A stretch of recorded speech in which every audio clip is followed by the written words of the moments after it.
Bismillahirrahmanirrahim. Jadi istighfar itu upaya biar bisa tobat, tolabul maghfirah, doa. Istighfar itu doa. Ya Allah, tolong ampuni saya. Dan tidak sia-sia. Allah janjikan akan diampuni. Allah janjikan akan diberi. Allah janjikan akan diberi solusi. Kan enak tuh. Makanya orang-orang soleh itu kalau dimintai solusi untuk masalah-masalah gak pernah ngasih nasihat banyak-banyak. Ada orang datang. Oh zaman sekarang kan datang, Masya Allah. Ustadz, anak saya Ustadz, Masya Allah susah diatur, berani sama orang tua, bla bla bla bla bla. Kita ini ustadznya, kita ini sok pinter. Ya bapak ini kalau jadi orang tua harus tahu cara nasihatin anak. Bapak harus berakhlak yang mulia sama anak. Tuh tambah sindikan ini stres kok, aku sendiri salah ya. Stres. Kalau orang-orang dulu gak begitu. Datang satu orang ngeluhkan anak saya, suami saya, istri saya. Itu dikasih solusinya bukan nasihat, tapi disuruh amal. Kamu istighfar 10.000 kali. Istighfari dosa-dosamu. Beres nanti urusan anak sama istrimu, sama suamimu. Beres. Karena tidak ada hal-hal yang hil-hil tadi itu, yang ruwet-ruwet tadi itu, kecuali karena kitanya punya sesuatu yang gak beres dengan Allah Subhanahu wa Ta'ala.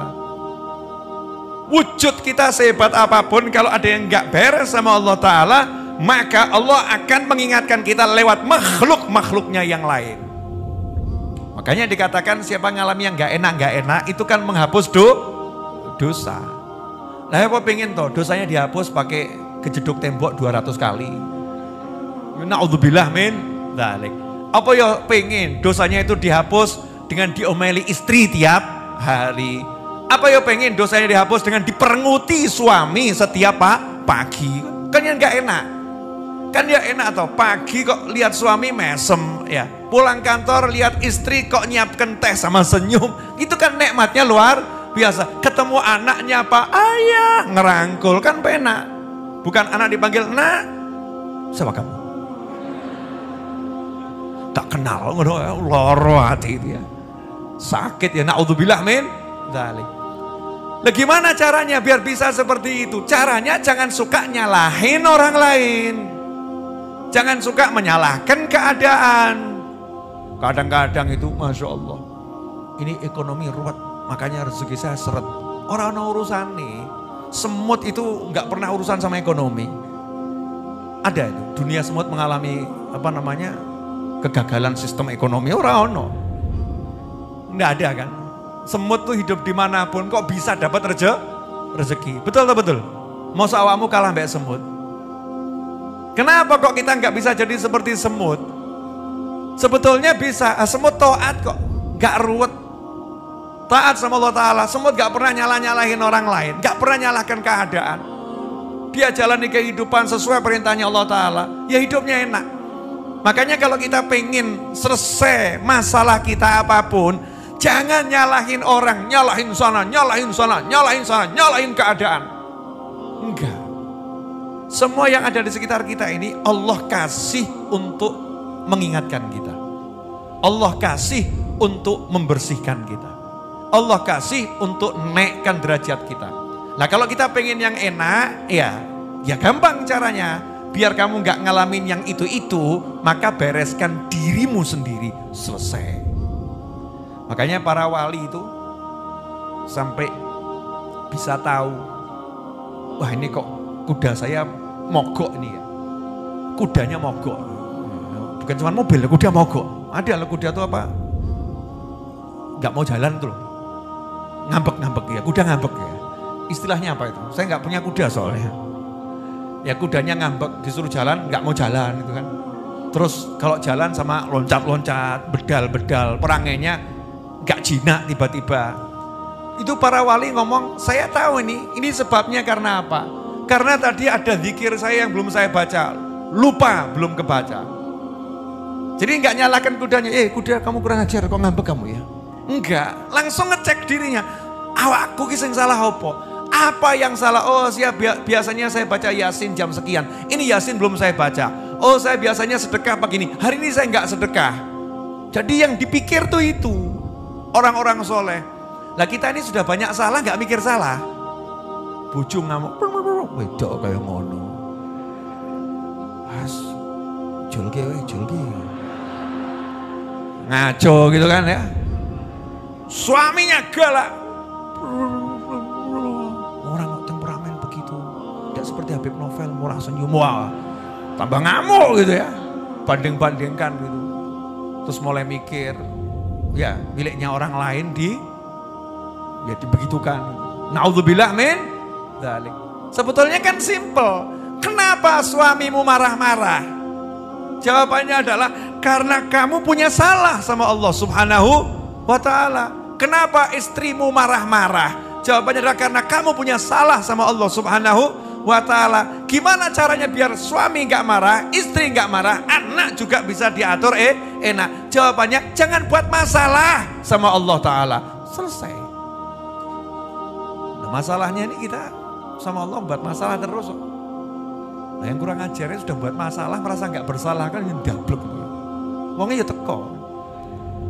Siapa lagi kalau bukan kita? Kita ini udah buat masalah sama yang maha kuasa, tapi kita merasa gak pernah berbuat salah. Hebat atau gak hebat itu? Hebat. Mau habis sholat diajak sama imam istighfar 3 kali aja beratnya luar biasa. Imamnya udah teriak-teriak, Astaghfirullahaladzim. Makmumnya ngomong gitu.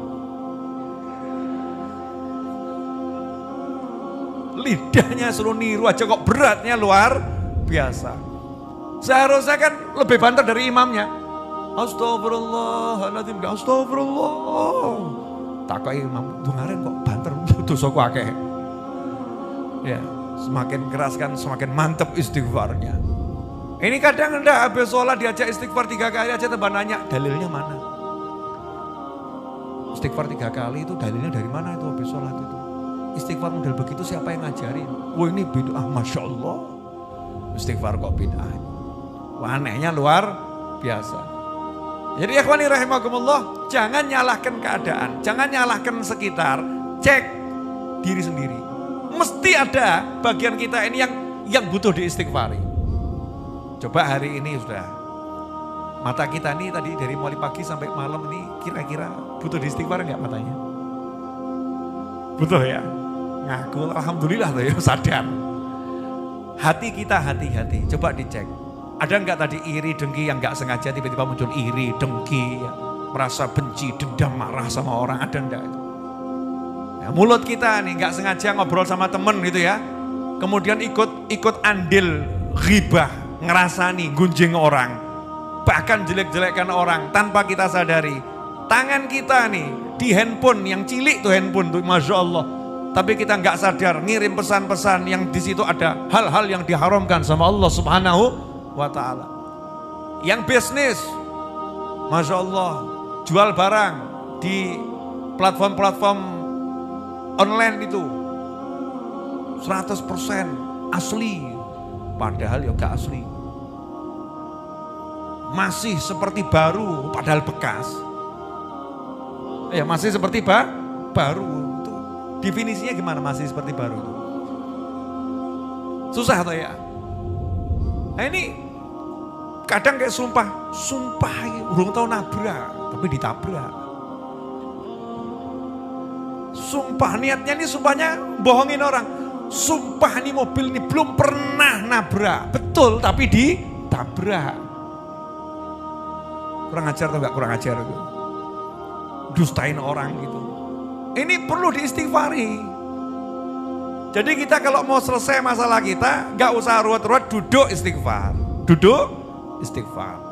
Nah berapa kali istighfar itu? Diajari oleh Nabi Muhammad SAW. Siapa yang pagi istighfar 70 kali, malam istighfar 70 kali, maka dia tidak akan dicatat dalam kelompok manusia yang pandai berdusta dan tidak dicatat dalam kelompok manusia yang lalai. Gampang ya? Pagi 70, malam 70. Istighfarnya modelnya bagaimana? Sakarepmu. Nah kita ini kan minat du'afa, orang-orang lemah. Biasa kan cari paket hemat ya. Beb, istighfar yang paling hemat aja Beb ya. Cepat, ringkas.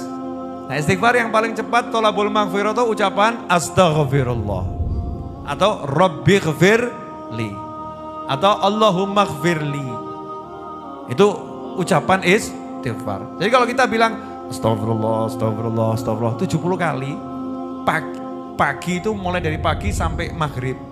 Terserah mau dibacanya jam berapa, ya. Malam itu mulai maghrib, ya, sampai subuh. Terserah mau dibacanya kapan. Ambil waktu, ya bagusnya misalnya mau tidur.